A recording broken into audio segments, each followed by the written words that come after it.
Hello everyone, my name is Olga Smola and I'm violin professor at the School of Music at the University of Nebraska in Omaha. And I will give you some tips today to help you prepare for the all-state auditions. Let's speak about scales. I think it is obvious that scales has to be played in steady tempo and in tune. Sometimes it's pretty hard to reach this. And if with tempo you can play with metronome, which I strongly recommend you if you have some problems with that. With tuning it's a little bit harder to understand how to make it better. So first of all, you need to understand where do you have whole steps and half steps in every scale. And especially it is hard for minors because we play melodic minor on violins, what means that we play melodic minor up and natural minor when we go down. So in D minor scale I put some addings there in order to show you where do we have half steps. And you need to pay attention that there are different half steps on the way up and on the way down. Also, in some scales you have two variants of fingering, and one of them is upper, it's above the line, and another variant is below the line. It means that you can use one or another if you like it. If you don't, you can use your own, but it has to be in tune. I strongly recommend you to practice your scale. First, play not very fast, just in comfortable tempo. Then try to understand where do you have shifts and play just these shifts. For example, for D minor, the first shift is from E to F, and we need to understand that our hand goes from third position to the fifth. So that's why I recommend you to practice first to make this switching of position with the first finger. So, and hold your first finger on the string when you play E note.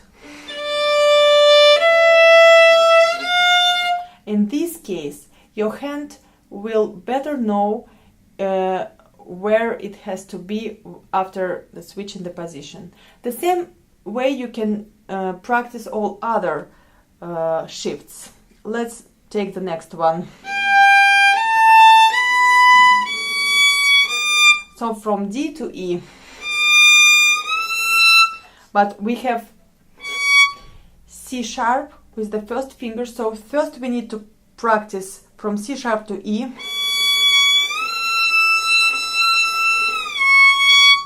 When you can do this perfectly, you can add second finger.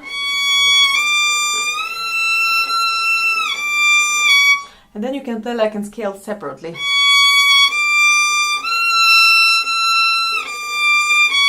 One more thing, when you go to higher positions, do not forget about your elbow. You can help your hand to change position if you make this little movement with your hand. And this helps you to play more in tune. So when we come to the final tetrachord, I mean last 5 notes of the scale, I recommend to study this, to practice this separately as well, because it's hard, the hardest part. Our fingers has to be very close to each other and it has to be in tune. So you can play several times like this.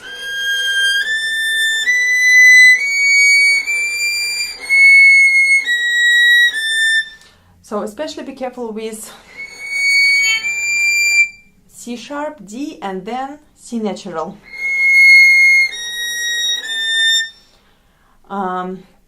The same way you have to work on the way down.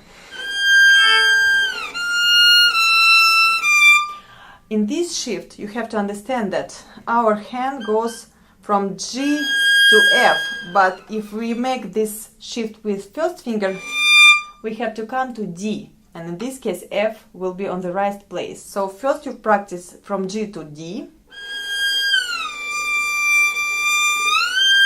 Don't afraid these funny sounds like a cat. It helps you to listen, to hear, did you come to the right note or you have not yet. After you hear right note D, you can put your third finger on the right position. The same way you can work with the next shift. Also, I would recommend you to understand that all scales which we start from the second finger, like B flat major, C major, D minor, C minor, and B minor, we play with the same fingering. It will help you to memorize the fingering and make it easier for you. Good luck with your audition.